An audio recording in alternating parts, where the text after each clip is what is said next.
In the heart of the Sahara Desert, where temperatures soar beyond human endurance, and water is more precious than gold, where most would see only desolation and death, two souls found something extraordinary. This is not a tale from a distant past, nor a fantasy spun from imagination. This is the true story of Amina and Tariq, a love so powerful it transformed not just their lives, but an entire community. A love born in the desert. The year was 1987. In a small Berber village called Tazareen, nestled at the edge of Morocco's unforgiving desert, life moved to the rhythm of survival. Every day was a battle against the elements. Every night, a prayer for rain. Amina, known for her resilient spirit and a smile that could rival the morning sun, tended to her family's small plot of land. Tariq, a quiet but determined young man, was a storyteller, weaving tales of ancient oases and legendary caravans under the starry desert sky. Their paths crossed during a severe drought, the worst in a generation. The village well was nearly dry, and despair began to settle like the endless sand. While others conserved their energy, Tariq ventured deep into the desert, searching for forgotten wells his grandfather had spoken of in his stories. Days turned into a week, and hope began to fade, but Amina never lost faith. She rationed her own water, preparing a small portion for Tariq's return each day. One evening, just as the sun bled across the horizon, a figure appeared. It was Tariq, exhausted but triumphant. He hadn't found an ancient well, but he had discovered something even better, a hidden spring, a tiny trickle of life where no one had thought to look. But it was miles away, across treacherous terrain. Bringing the water back seemed impossible. This is where their love story truly begins.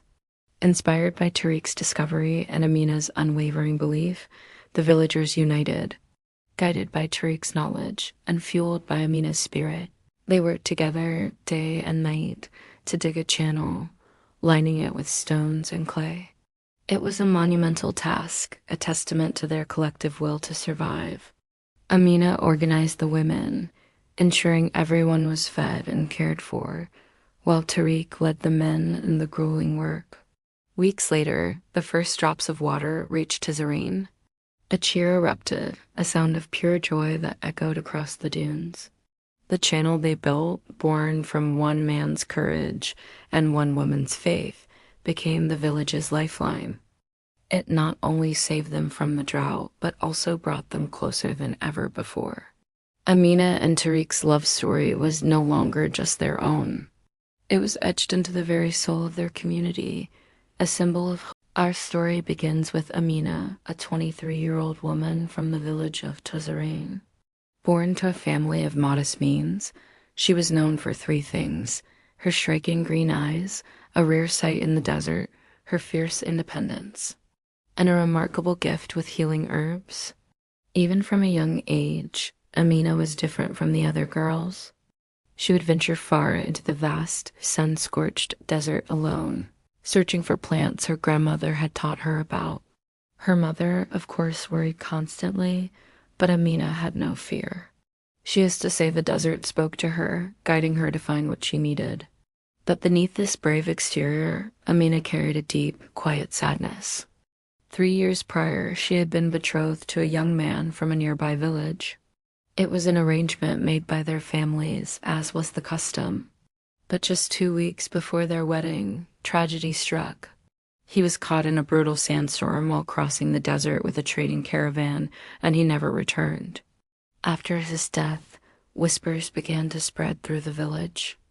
Some said Amina was cursed, that a dark fate followed her.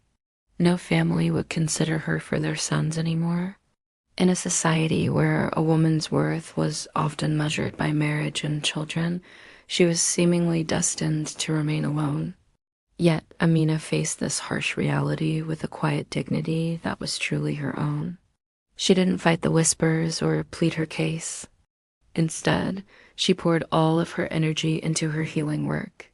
She became the village's unofficial medicine woman, tending to the sick and injured with a skill that was unmatched.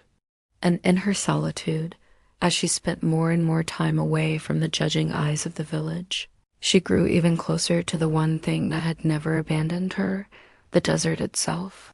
It became her sanctuary, her teacher, and her constant companion. This is the story of how that connection would change her life and the lives of everyone in the endless expanse of the Sahara. Where the sun kisses the dunes and the stars chart the way, lived a man named Tariq. He was a nomad, a son of the Tuareg people, often called the Blue Men of the Desert. This name came from the deep indigo dye of their traditional robes, a color so rich it would often stain their skin, marking them as children of this vast, arid world. At just 28, Tariq was no ordinary man. He was a guide, but more than that, he was a legend in making. His ability to navigate the shifting sands using only the celestial map above was spoken of in hushed, reverent tones. He knew the desert not as a place of emptiness, but as a living entity, full of secrets he had learned to understand. His cousin Mohammed, a man whose face is a roadmap of desert years, remembers Tariq's beginnings. He once told me Tariq was born during a terrible sandstorm. His mother used to say he had desert wind in his blood. He could never stay in one place for long. Even as a small boy, he would just wander off for days at a time. We'd worry, of course, but he would always, somehow, find his way back home. This innate connection to the wilderness was both a gift and a prophecy of the life he was destined to lead. He didn't just live in the desert lived in him. But beneath this veneer of skill and mystique, Tariq carried a profound and silent burden. The desert gives, but it also takes. He had loved once, deeply and completely. She was a woman from his own tribe, her laughter like the gentle desert breeze, but fate was cruel. She died while giving birth to their child, who was stillborn. The double loss was a blow so devastating it shattered his world into a million pieces of sand. Overwhelmed by a grief that the vast desert could barely contain, Tariq vanished. For 2 long years, he disappeared into the deepest, most unforgiving parts of the Sahara. The whispers among his people turned from admiration to sorrow. Many believed the desert had finally claimed him, that he had become one with the sands he so loved. Then, one day, as unexpectedly as he had left, he returned. But the Tariq who came back was not the same man who had disappeared. The light in his eyes had dimmed, replaced by a distant, haunted look. The easy smile and quick wit were gone, buried somewhere in the dunes of his sorrow. He was silent, withdrawn, a shadow of his former self. He didn't speak of where he had been or what he had endured. Instead, he threw himself into his work with a desperate intensity.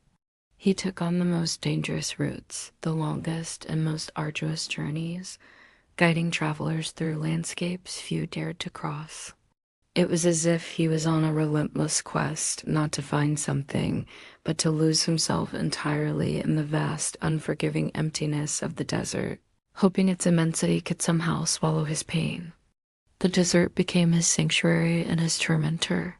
With every sunrise, he'd set out, his face etched with a quiet resolve. He moved with a purpose that seemed to defy the very nature of his grief.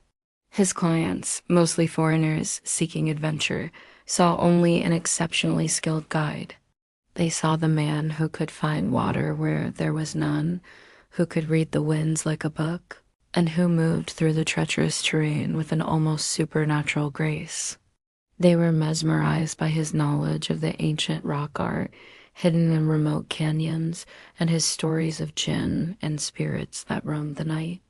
They didn't see the hollow space in his chest, the constant ache that drove him forward, step by solitary step. His fellow Tuareg watched him with a mixture of concern and respect.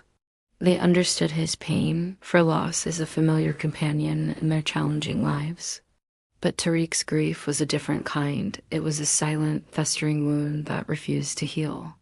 He sought solace not in community, but in isolation. He'd often sit alone by the fire long after everyone else was asleep, his gaze fixed on the endless canopy of stars.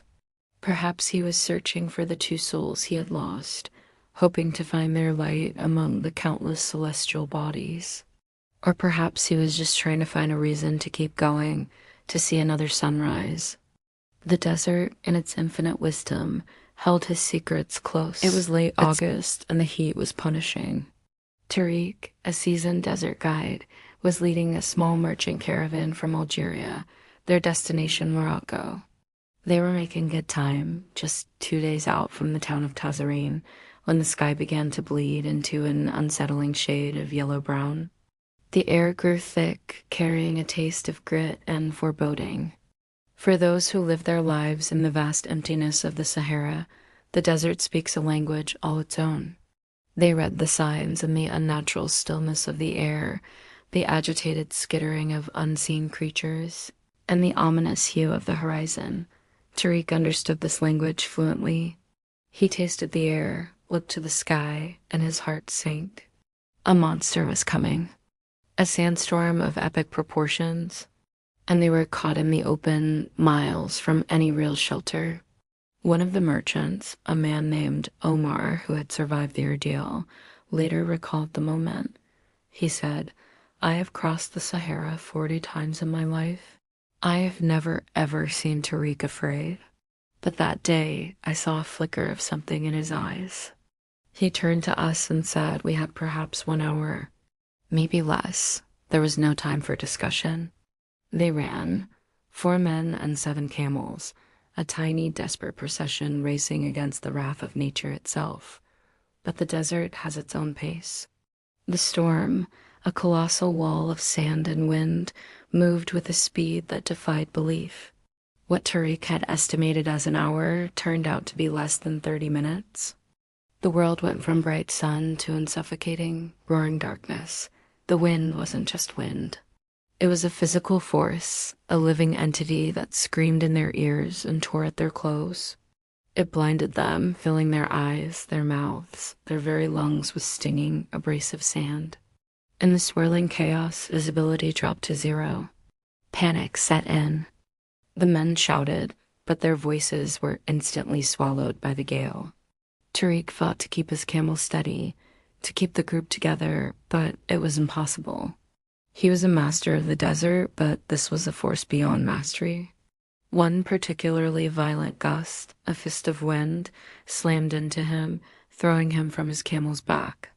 He tumbled, weightless and disoriented, down the steep face of a sand dune.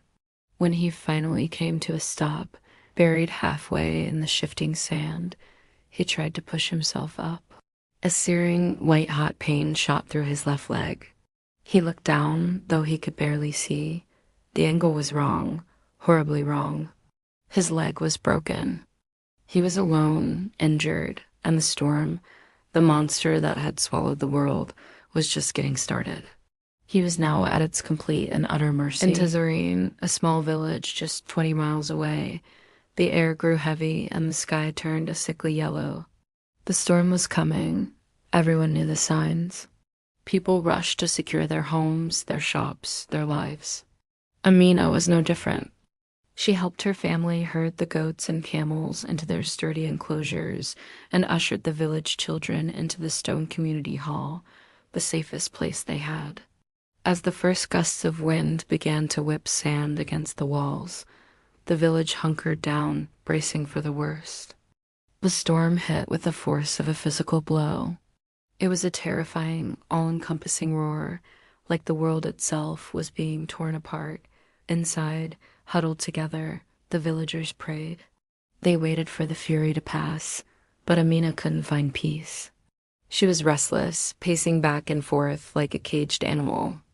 Again and again, she would go to the heavy wooden door, cracking it open just enough to peer into the blinding, swirling wall of sand.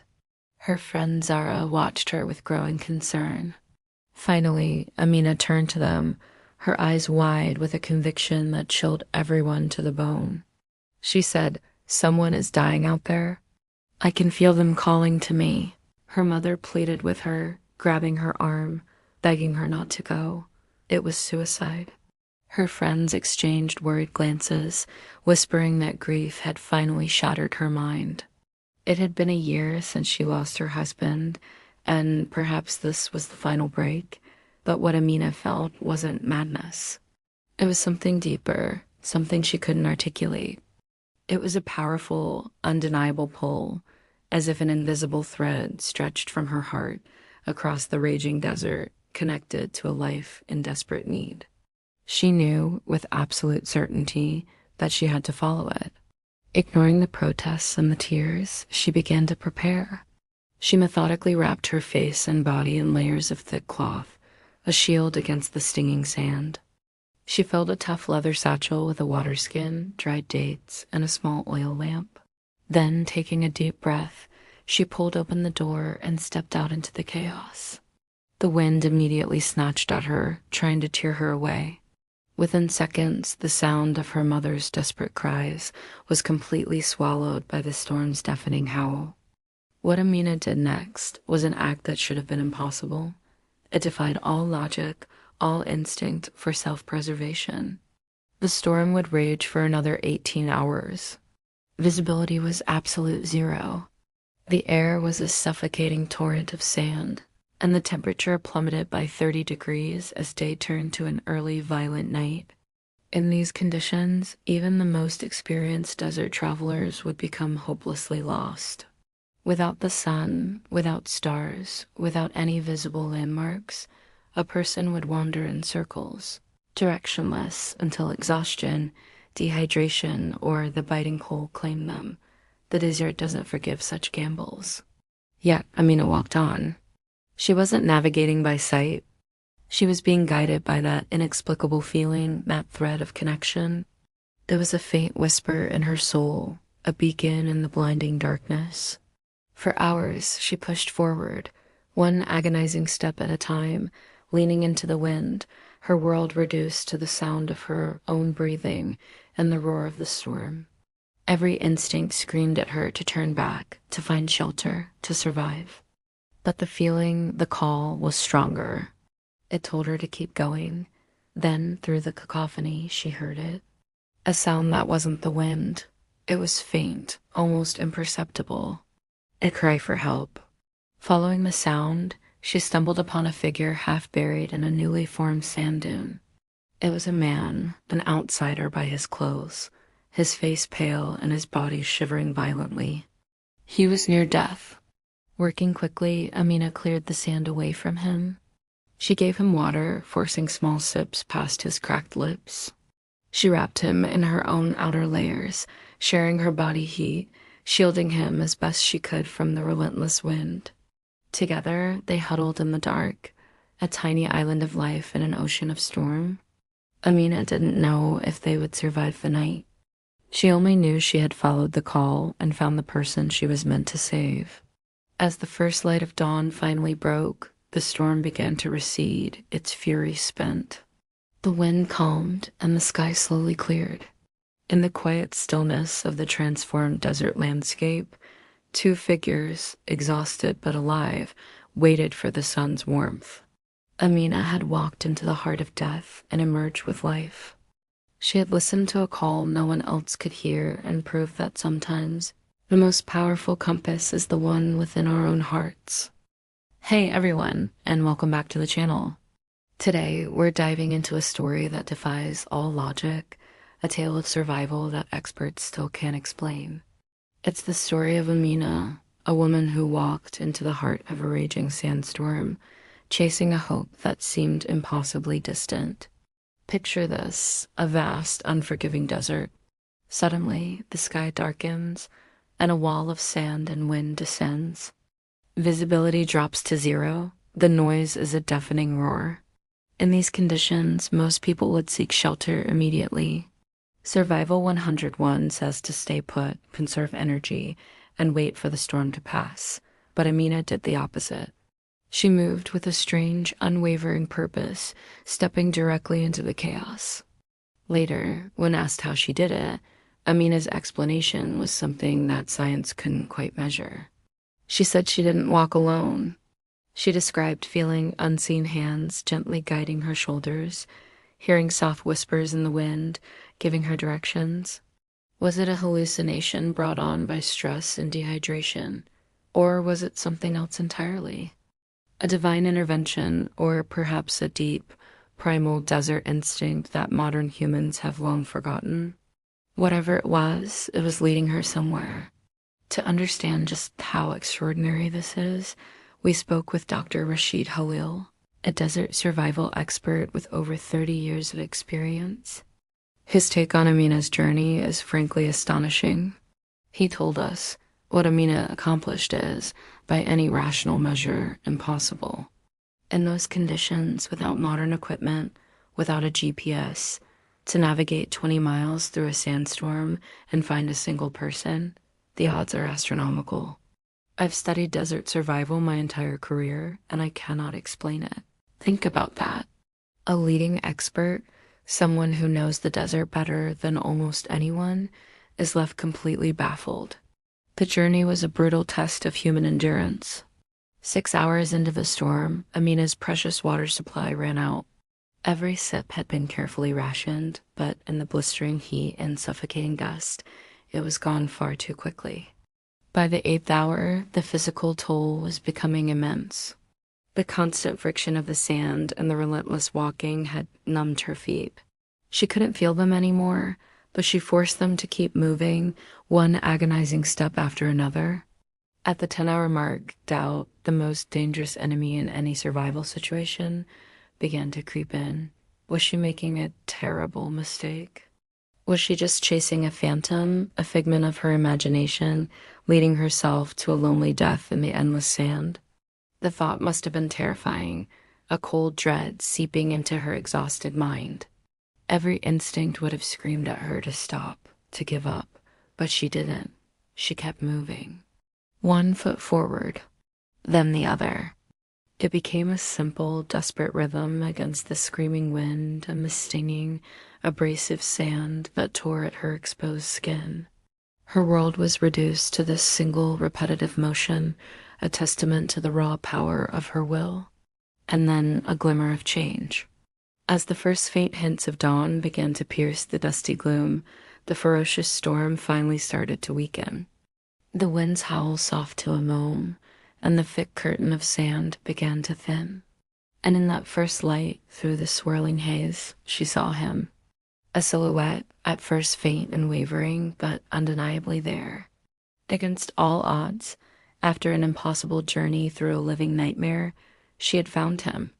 Amina's story pushes the boundaries of what we believe is possible. It's a powerful reminder that sometimes the human spirit, driven by love and an unshakable belief, can achieve the truly miraculous. What do you think guided her through the storm? Let me know your thoughts in the comments below. Thanks for watching, and if you enjoyed this, Tariq had somehow made it through the night. By burying himself in the sand, he used its natural insulation, combined with his own body heat, to stay alive. But it was a fragile victory. His leg was shattered, a gruesome, open fracture. Severe dehydration was taking its toll, and the first signs of exposure were setting in. By any measure, he was just hours from death. Now, decades later, Tariq remembers that moment with crystal clarity. He tells us, "I was dreaming. In my dream, I saw a woman with green eyes walking through the storm as if it were just a gentle breeze. I thought she was an angel coming to take me to the afterlife. When I woke up and saw those same green eyes looking down at me, I was absolutely certain I was already dead. But he wasn't dead. He was looking at Amina, and she immediately got to work, fighting to save his life. From her pack, she pulled out pieces of dried wood, skillfully fashioning a splint to immobilize his broken leg. She gave him water, not in gulps, but drop by precious drop, carefully rehydrating him. She even took off her own outer layers, wrapping them around him to combat the deadly chill of hypothermia that was gripping his body. Amina had brought him back from the brink, but their ordeal was far from over. They were now facing an impossible situation. Tariq couldn't walk, not even a single step. And Amina, though strong, couldn't possibly carry him. The nearest shelter was miles away across the unforgiving terrain. The worst of the sandstorm had passed, but the wind still howled, whipping sand into the air, making any travel treacherous. They were trapped. All they could do was wait and hope that someone or something would find them before the desert claimed them both for good. The minutes turned into hours, and with every passing moment, their chances grew slimmer. What happened next is, at first, they barely spoke. Tariq was in pain, drifting in and out of consciousness. But Amina, she talked to him. She told him stories to keep him awake, to keep him fighting. Stories about the desert, about the resilient plants and animals that called it home, about the deep wisdom passed down from her grandmother. As the hours slowly stretched into days, a fragile trust began to form between them. In the vast, silent emptiness of the desert, they started to share their own stories. Their losses, their pain, their profound loneliness. There was something about their shared vulnerability, about being stripped of everything but their own humanity, that broke down all barriers. Amina later recalled that with Tariq, she felt she could say anything. This stranger she had pulled from the sand, she trusted him more than people she had known her entire life. Perhaps it was because they both understood, in a way few others could, what it truly meant to lose everything. On the second night, the situation grew dire. Tariq's fever spiked and he began to slip away, his breathing shallow. Amina held him close. She began to sing to him ancient Berber songs her grandmother had taught her. Songs about resilience, about the magic of finding water in the driest of lands, about a love that endures through any hardship. Tariq remembers that moment with a clarity that defies his delirium. Her voice, he said, was like water for his parched soul. He remembers thinking that if he were to die then, at least he would die hearing something beautiful. At least he wouldn't die alone. But he didn't die. On the morning of the fourth day, a shift occurred. The oppressive heat of the fever finally broke. And that very same morning, on the distant horizon, a new shape appeared. A search party from Tazareen, riding on camels, had finally found them. The village had sent out searchers as soon as the storm had passed, desperately following the direction Amina had taken. When they found the two of them alive, huddled together under the makeshift shelter, it was hailed as a miracle. But the true miracle, the one that would reshape both their lives, was only just beginning. News of Amina's incredible journey and rescue spread through the small desert town of Tazareen like wildfire. It was all anyone could talk about. Some people, their voices filled with awe, called her blessed, a true miracle worker. Others, huddled in the shade of the market stalls, whispered darker things, suggesting she had used some kind of forbidden magic to survive the unforgiving sands. But no matter what people believed, one fact was undeniable. Amina had risked everything, her very life, to save another. Tariq, the man she had rescued, began his long recovery in Amina's family home. His leg was badly broken, a serious injury that would take months to properly heal. There was no question of him traveling with the caravans in his condition. He was stranded with nowhere else to go and no one else to turn to. An elder in the village, a wise woman named Fatima, later recalled what she and others witnessed. She'd say, "We all saw it happening day by day. Every single morning, Amina would bring him food. She would carefully change his bandages, her touch so gentle. She'd prepare special herbs to help with the pain. But it was more than just caretaking. Every day, they would talk for hours, sharing stories, dreams, and sorrows.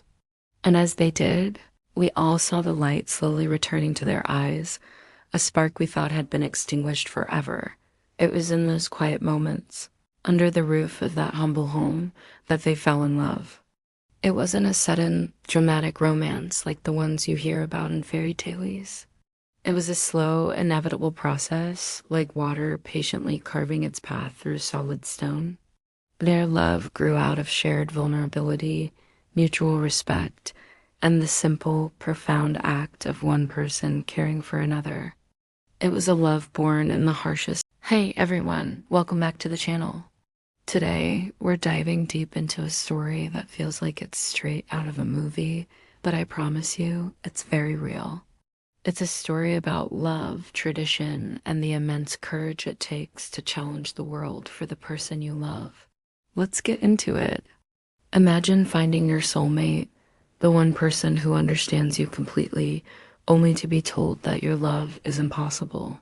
This was the harsh reality for Tariq and Amina. After surviving a brutal desert storm together, their bond was unbreakable. But back in the safety of their communities, a different kind of storm was brewing. Tariq was a Tuareg, a nomad of the vast Sahara. Amina was a Berber from a settled village with deep roots in the land. They were from different tribes with different customs, living in different worlds. In a society where tradition isn't just a guide, but the very foundation of life, a union like theirs wasn't just frowned upon, it was considered unthinkable. To understand the scale of this challenge, we need to look at the social fabric of these communities. Marriages weren't just the joining of two individuals. They were strategic alliances between families, between entire tribes. These unions were crucial for survival, for maintaining social structures that had been in place for generations. A marriage was about protecting lineage, securing resources, and strengthening community bonds. So when someone from the outside, especially from a rival or simply a different tribe, wanted to marry in, it wasn't seen as a romantic gesture. It was seen as a threat, a disruption to the delicate balance of their entire social order. The very idea could send shockwaves through the community. For Amina's family, the news was devastating. Her mother, who had almost lost her daughter to the fury of the desert, was terrified. The thought of Amina leaving her home, her family, to embrace the harsh, nomadic life of a Tuareg was more than she could bear. She pictured her daughter facing dangers she couldn't protect her from. Amina's father, on the other hand, was consumed with worry about the family's reputation and standing in the village. What would people say? How would this affect their business, their relationships with their neighbors? A family was torn apart by fear, love, and the crushing weight of public opinion. The pressure didn't stop at their front door. The village elders, the respected leaders of the community, were vehemently opposed. They convened meetings, their voices echoing in the council hall.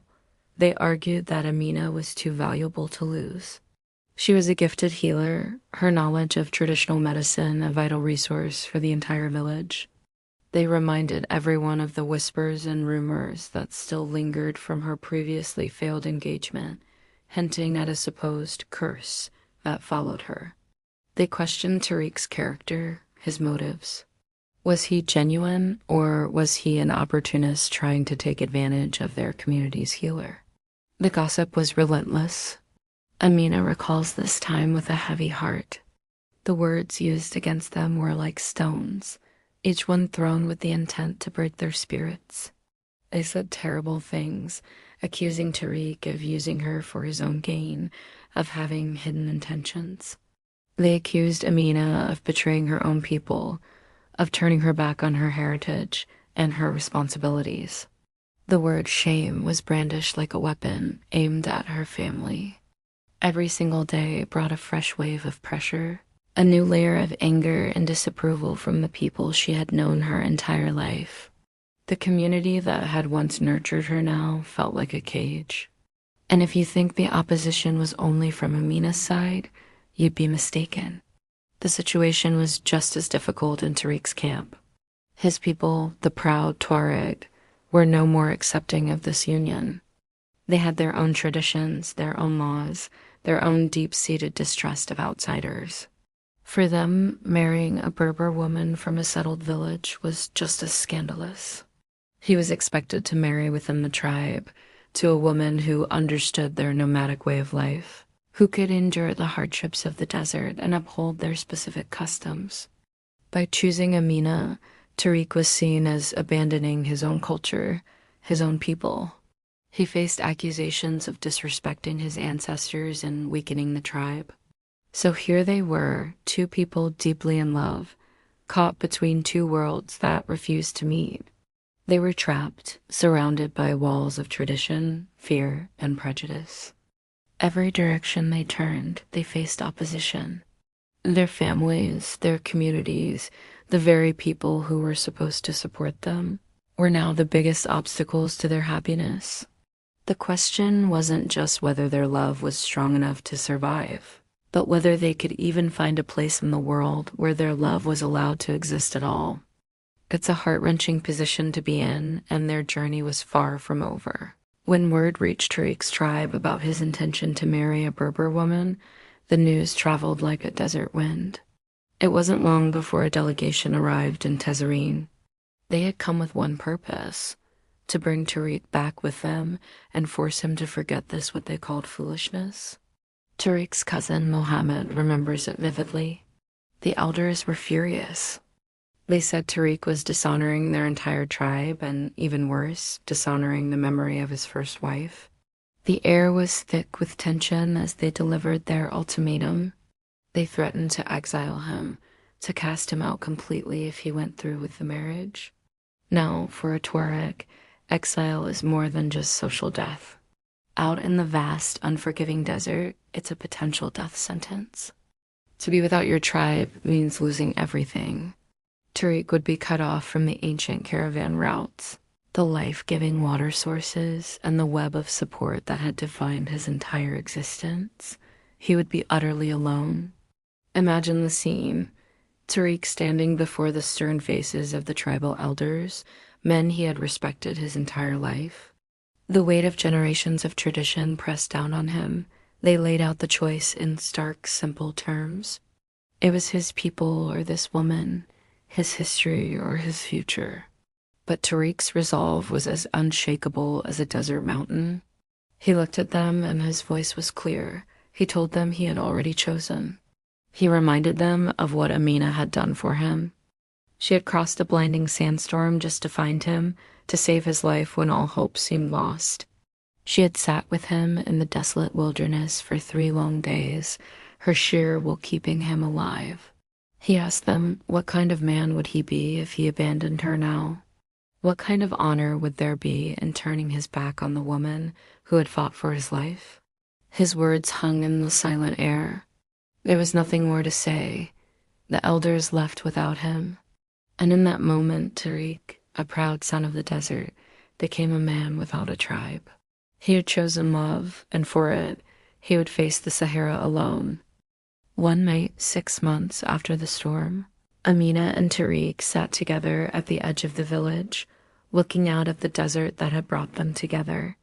The sun bled across the horizon, painting the dunes in shades of orange and purple, a silent witness to the conversation that would change their lives forever. They had navigated the whispers and the wary glances from both their peoples for months. Amina's tribe, the guardians of Tazareen, and Tariq's, the nomadic travelers of the sands, had lived in a delicate, often strained, balance for generations. Their connection was a spark in a place that feared fire. Amina broke the silence, her voice soft but firm, recounting a difficult conversation they'd had. I told him he should go back to his people, but I couldn't let him sacrifice everything for me. That I would be fine alone. I had been alone before. Her words hung in the cooling air. She was trying to be noble, to protect him from the exile he would surely face for choosing her. An outsider in his world, a settled woman of the oasis. She knew the cost of his love would be the loss of his family, his heritage, the very sands he called home. And she thought perhaps that her own loneliness was a fair price to pay for his freedom. Tariq turned to her, his gaze steady, his voice filled with a conviction that defied all logic. And I told her that I had been alone before too. That kind of alone. The alone where you're surrounded by people but empty inside. I said I would rather live in exile with her than in comfort without her. He had known life among his kin, the laughter around the nightly fires, the shared stories under a canopy of stars. But without her, it was a hollow performance. He had found his true home not in a place, but in a person. The desert had stripped away everything but the essential, and to him, She was essential. They made a decision that night. It wasn't born of youthful recklessness or fleeting passion. It was forged in the quiet understanding that had grown between them. A decision that would send ripples through their entire world. A decision that would change everything. They would marry, whether their communities approved or not. But they wouldn't run away and they wouldn't hide. That was the easy path, the coward's path. No, they would stay. They would plant their feet firmly in the sands of Tezarene, and they would prove through their actions, through their everyday lives, that love could bridge any divide. They would become a living testament to unity. And then they made a promise. It was a vow that went beyond the two of them, expanding to embrace the very landscape that had tested and united them. They spoke it not just to each other, but to the vast listening desert itself. We promised that if the desert had brought us together for a reason, we would honor that reason. We would use our love to serve others, to be a bridge between peoples, to show that different tribes, different worlds could not just coexist but could strengthen each other. Their love would not be a private treasure to be hidden away. It would be a tool, a light, a source of healing for the fractures in their community. They envisioned a future where their union wasn't an exception, but an example. A future where the children of the oasis and the children of the dunes could see each other not as strangers, but as kin. It was a beautiful promise, full of hope and breathtaking ambition. But as they sat there, hand in hand, watching the last sliver of light disappear, they married in a quiet, simple ceremony. It was nothing like the grand celebrations their cultures were known for. Only a handful of people came. Amina's mother was there, her face streaked with tears throughout the entire event. A few of Amina's loyal friends stood by her side, offering silent support. Tariq, however, stood completely alone. Not a single member of his Tuareg tribe had come to witness his union. It certainly wasn't the wedding either of them had ever dreamed of. But in that moment, as they locked eyes and spoke their vows, the disapproval, the absence of their families, all of it just melted away. The village elder who performed the ceremony, a woman named Fatima, remembers it vividly. She later said, "I performed the ceremony, and I'll tell you, I've married hundreds of couples in my life, but I've never seen two people look at each other the way they did. It was like they were the only two people in the world. In that small, quiet room, their love was the only thing that mattered." It was a powerful, defiant statement against a world that was trying to keep them apart. After the wedding, life in the village was complicated. The reaction was mixed, and that's putting it mildly. Some people flat out refused to acknowledge the marriage, acting as if it never happened. They would walk past Amina and Tariq on the street without a word, their faces set like stone. Others took a less confrontational but equally isolating approach. They simply avoided them, changing their path if they saw the couple coming, or falling silent when they entered a room. The air was thick with unspoken judgment. It was a lonely and difficult time, a constant, quiet battle against ingrained prejudice, but Amina and Tariq refused to be broken. They didn't retreat into the shadows or hide away in their home. Instead, they chose to live their lives openly, defiantly. They continued to work in the village, side by side with the very people who shunned them. They went to the market, they participated in community tasks, and they greeted everyone, whether the greeting was returned or not. They were determined to prove that their love wasn't a threat, but a bridge. Slowly, painstakingly, one small interaction at a time, they began to chip away at the walls of hostility. They were planting seeds of change, though they had no idea when or even if those seeds would ever grow. Their true opportunity to change hearts and minds arrived in the form of a disaster. The year was 1989, and a devastating drought gripped the land. For 18 long months, the skies remained stubbornly clear. The sun beat down relentlessly, baking the earth until it cracked.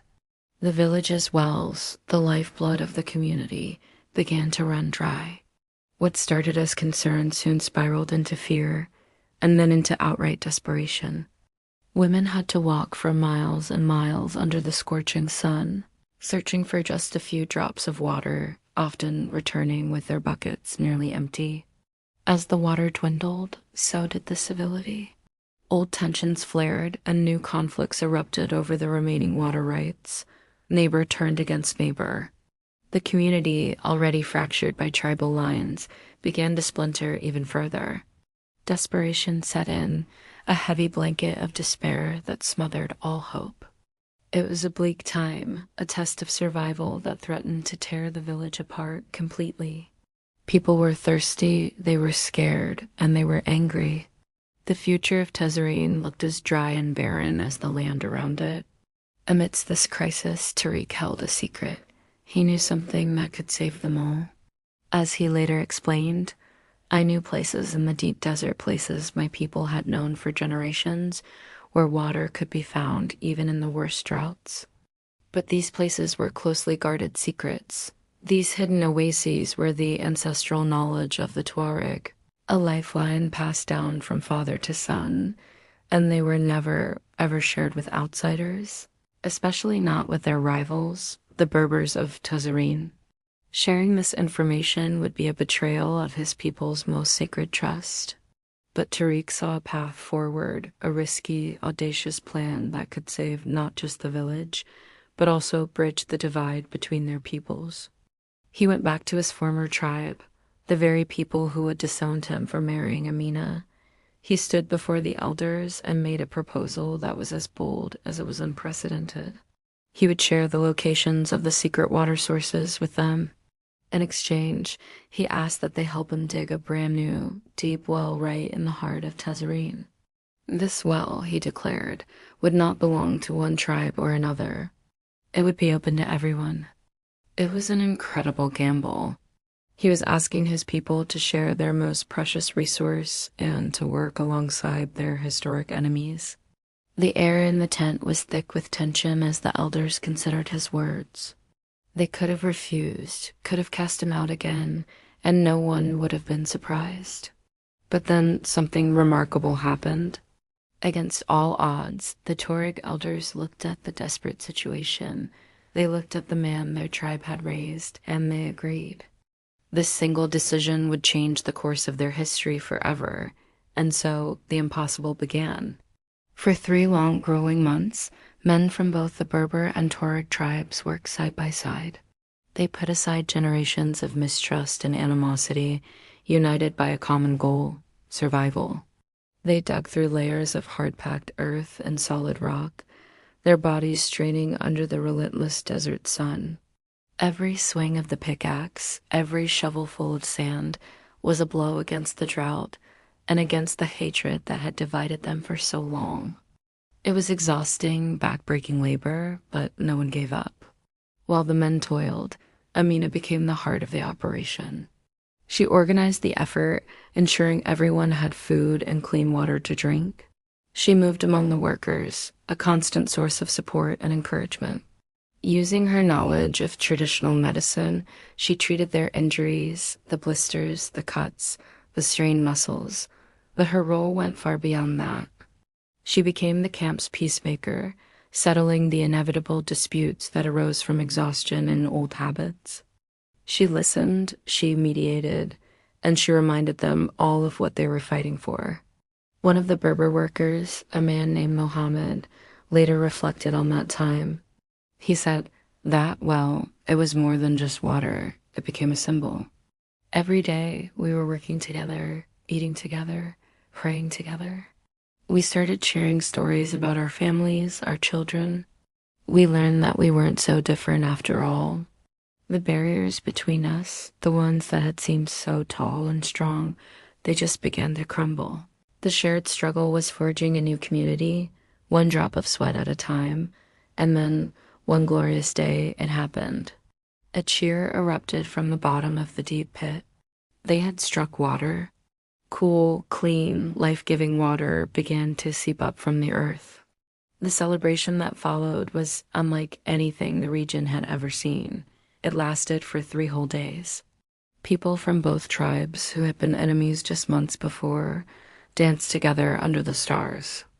They shared meals from the same pots, their laughter echoing through the desert night. They told stories not of war and conflict, but of hope and a shared future. And at the very center of it all stood Amina and Tariq. They watched as Tuareg and Berber children played together, as elders from both sides clasped hands in a gesture of newfound respect. They had faced rejection, isolation, and despair, but they had never given up on their vision. They had promised to become a bridge between their people, and as the celebration swirled around them, they saw that their promise had finally been fulfilled. Through their love and their courage, they hadn't just brought water to a thirsty village. They had brought peace to a divided land. Their story is a powerful reminder that even in the harshest of deserts, love can find a way to make life bloom. 35 years later, that well still flows. They call it Bahr al-Kalban in Arabic, the Well of Two Hearts. But the well, it turned out, was just the beginning of a much larger story. Amina and Tariq's love story didn't just unite two people. It united two peoples. Before them, marriages between the Berber and Tuareg tribes in this region were practically unheard of. It was a line you just didn't cross. But their courage created a ripple effect. Now, decades later, the village of Tazareen is filled with families born from that ripple. Families where a Berber mother and a Tuareg father raise their children, weaving two rich cultures into one beautiful tapestry. Dozens of families exist today simply because two people were brave enough to choose love over tradition. Amina and Tariq themselves had 4 children, 2 boys and 2 girls. They raised them to be fluent in both languages, to understand the customs of both tribes. They were taught to see the world not through the lens of us versus them, but as we. These children became translators, mediators, and bridges in their own right, continuing the work their parents started. Today, the legacy of that single act of love has blossomed into a family of over 60 people, spread across Morocco and Algeria. They are teachers, doctors, desert guides, and artists, each one carrying a piece of that original story, a testament to a love that refused to be confined by boundaries. I had the privilege of meeting Amina and Tariq on a warm spring morning in Tazareen. They're in their late 70s now, their faces etched with the lines of a life fully lived.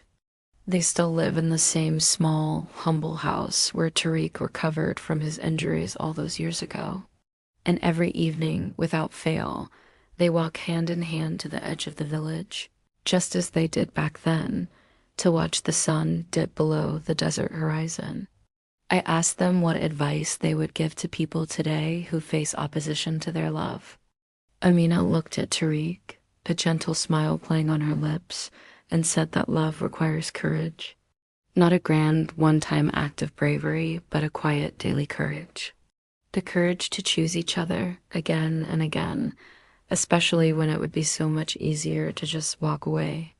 The courage to stand your ground when the rest of the world is telling you to retreat. Tariq then added his own wisdom. He said that true love isn't selfish. He and Amina didn't just love each other. They loved the potential of what they could become together, what their union could give back to the world. When you love with that kind of purpose, he explained, obstacles don't feel like barriers anymore. They become opportunities. Opportunities to build something stronger, something more meaningful. Amina then likened it to the desert that has always been their home. To an outsider, the desert looks like one giant obstacle. The relentless heat, the suffocating dryness, the overwhelming emptiness. But if you learn its secrets, if you respect its power and learn to work with it, the desert provides everything you need to survive and even thrive. As the sun began to set, casting long shadows across the golden sand, I watched them walk away from me, 2 small figures slowly merging with the vast landscape. Still together, still walking side by side, hand in hand, into the very desert that first brought them together. Their story is a powerful one, born in the harshest of environments, forged in the fire of opposition, and strengthened by immense sacrifice. It transformed into something far greater than either of them could have ever been alone. This is the story of Amina and Tariq, but in many ways, it's a story that belongs to all of us. It's a timeless reminder that real, authentic love has the power to overcome any divide, to cross any desert, and to weather any storm. All it asks of us is the courage to take that first uncertain step into the unknown. Thank you for watching. If their story moved you, please consider liking this video and subscribing for more stories that inspire.